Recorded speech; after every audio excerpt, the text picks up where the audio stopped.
The big winner this week in Virginia, Kentucky, and New York wasn't the Democrats. It was democracy.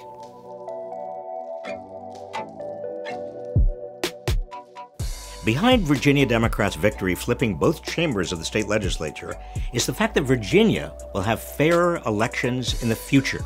Of party want to build a stronger, safer, and more equitable Commonwealth for all of us. Last year, a panel of federal judges found that the congressional and state legislative district maps that had been drawn by Republicans were based on unconstitutional racial gerrymandering.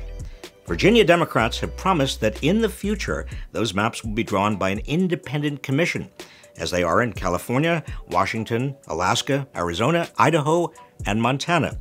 Virginia Democrats have also promised to enact automatic voter registration and other reforms to make voting easier.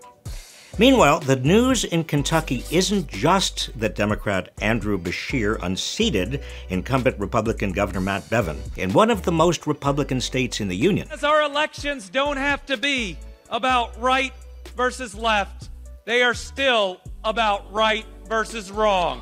It's also that Beshear will have the power to veto gerrymandered district maps drawn up by Republican majorities in the Kentucky legislature.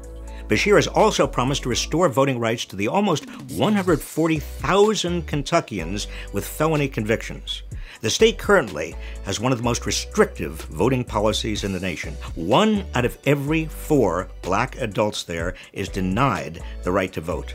We mustn't let Bevin's baseless claims of election fraud or requests to recanvass distract us from these important takeaways. Bevin's attempts to contest this election with fraudulent claims about election fraud could be a test run for Trump in 2020. You will vote to re-elect Kentucky Governor Matt Bevin.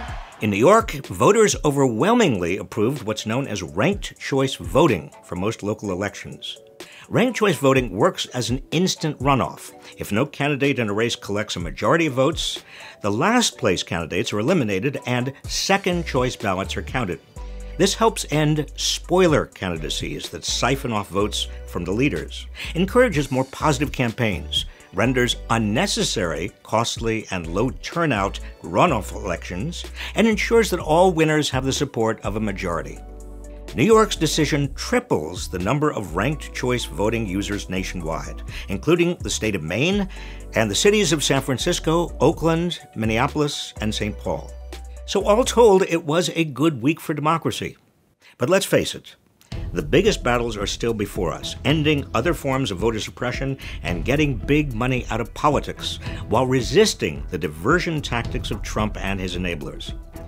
They're worth the fight.